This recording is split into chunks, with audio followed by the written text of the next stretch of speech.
Assalamualaikum Sobat Football United. Ada sebuah kabar nih terkait dengan nama yang dikaitkan sebagai calon, gue bilang sebagai calon ya, permanen head coach dari Manchester United musim depan. Thomas Tuchel. Thomas Tuchel dikabarkan dari berbagai sumber termasuk dari Jakobsben dan juga Fabrizio Romano telah menandatangani kontrak baru dengan tim nasional Inggris dan kontrak ini akan sampai Euro 2028. Jadi ya bukan hanya untuk Piala Dunia saja. Thomas Tuchel ini diperpanjang kontraknya sampai Euro 2028 di mana UK dan juga Irlandia ataupun Ireland ini akan menjadi tuan rumah. Dan menurut gua nampak memang FA ya, atau Football Association, Persatuan Sepak Bola Inggris ini sangat-sangat ingin mendapatkan hasil ketika mereka menjadi tuan rumah nanti di Euro 2028. Thomas Tuchel di pernyataannya mengatakan bahwa dia sangat happy dan bangga ya untuk memperpanjang waktunya dengan tim nasional Inggris. Ini bukan rahasia lagi untuk semua orang kalau saya sangat mencintai setiap menit sepanjang saya menjadi pelatih ya, dengan bekerja bersama dengan para pemain dan juga para pelatih lainnya. Saya tidak ingin atau saya tidak bisa menunggu lagi untuk memimpin mereka ke Piala Dunia. Ini merupakan peluang yang sangat luar biasa dan kita akan melakukan yang terbaik untuk membuat negara ini bangga. Jadi Thomas Tuchel akan stay bersama dengan tim nasional Inggris sampai dengan tahun 2028. Sementara Manchester United di tahun 2026 ini akan mencari head coach yang baru ya kan. Jadi menurut gua dengan situasi saat ini Thomas Tuchel dicoret. Bagaimana dengan situasi misalnya ya kan bisa saja nih nanti Manchester United akan melakukan ini dan itu. Bagaimana misalnya tim nasional Inggris melakukan pemecatan dengan Thomas Tuchel? Ya itu merupakan sebuah kemungkinan, tapi gue lihat ya, gue bisa jadi salah tapi gue lihat kemungkinan tersebut sangat kecil sekali. Jadi pintu Thomas Tuchel untuk menjadi head coach permanen Manchester United ditutup nih. Bagaimana dengan nama lain? Dari sumber lainnya nih ya, Tyrone Marshall dari Manchester Evening News mengatakan bahwa saat ini Roberto De Zerbi ini menjadi favorit kedua untuk menjadi permanen head coach Manchester United. De Zerbi memiliki beberapa pengagum ya yang memiliki power ataupun kekuatan di Old Trafford. Tapi ya bagaimana selesainya dia di Marseille menjadi sebuah pengingat bahwa mungkin dia bukanlah sebuah nama dengan karakter yang tinggi. Nah, bahkan saat ini disebutkan De Zerbi menjadi favorit untuk mengambil alih Tottenham Hotspur yang baru saja selesai dengan Thomas Frank ya. Dan apa yang terjadi di sini bisa menjadi efek juga di Manchester United. Tadi disebutkan Roberto De Zerbi ini menjadi nama favorit kedua. Siapa nama favorit pertama?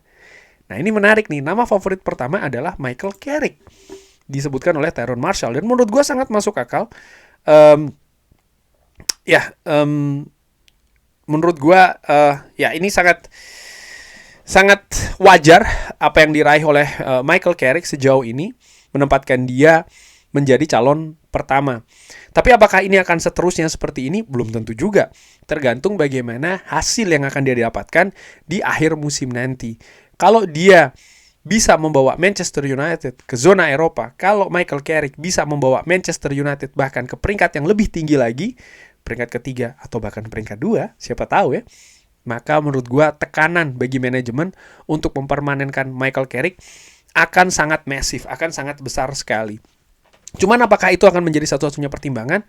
Gua harapkan tidak. Gua berharap manajemen Manchester United dengan pengalaman yang sebelumnya juga ya bisa menempatkan sinergi. Artinya siapa nama yang bisa diajak bersinergi dengan baik ya dengan manajemen, ini juga merupakan menjadi pertimbangan besar bahkan, karena apa yang dialami Manchester United musim ini tidak sama dengan tantangan Manchester United musim depan. Katakanlah Manchester United bertanding di Champions League musim depan ya, artinya tiket didapatkan musim ini untuk musim depan. Situasinya tidak sama dengan musim ini.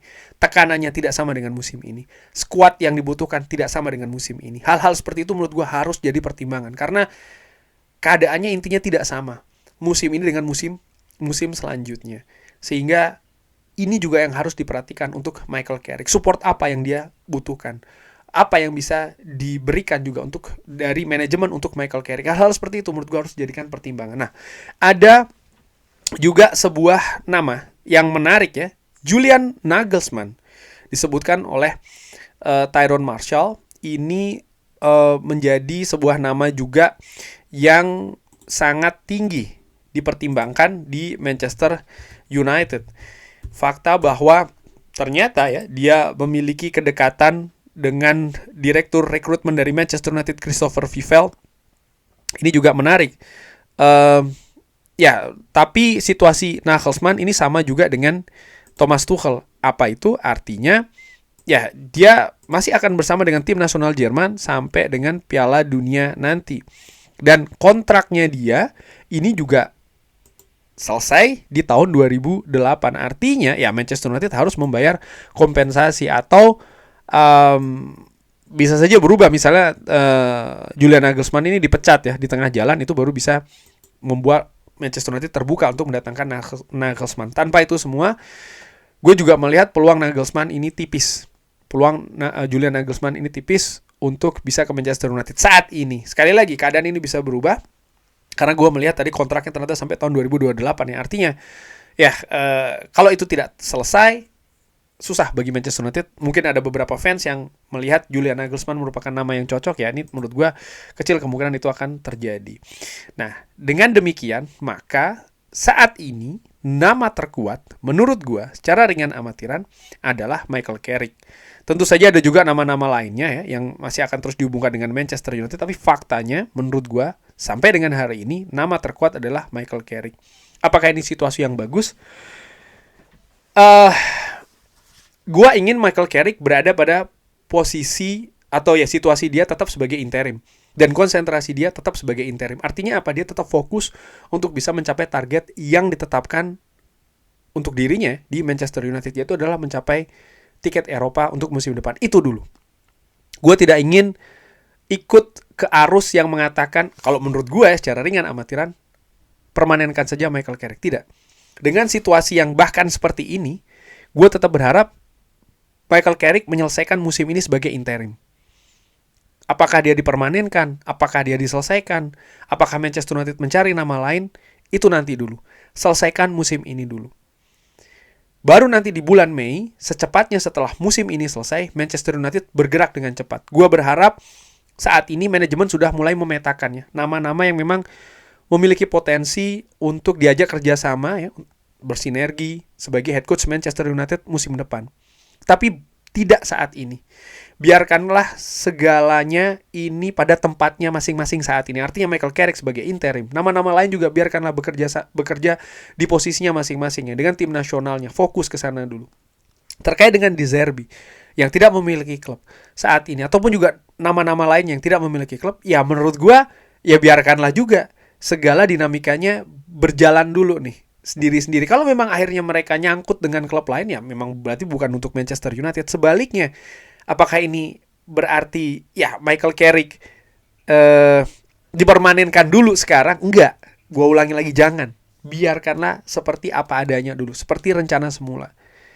Dan ini ya kita lihatlah akan seperti apa pembuktiannya juga ya. Ini penting bagi Michael Carrick untuk membuktikan bahwa dia mampu. Karena apa yang dihadapi musim ini sangat jauh berbeda dengan musim depan. Dan gue berharap Manchester United kali ini ya, mau siapapun namanya, betul-betul memiliki nama yang bisa untuk jangka panjang. Yang bisa untuk jangka panjang. Kurang lebih seperti itu Sobat Football United. Ada pendapat lain seperti biasa, drop di kolom komen. Terima kasih sudah menyaksikan. Jangan lupa like, sholat, dan juga subscribe. Wassalamualaikum warahmatullahi wabarakatuh. Thank you.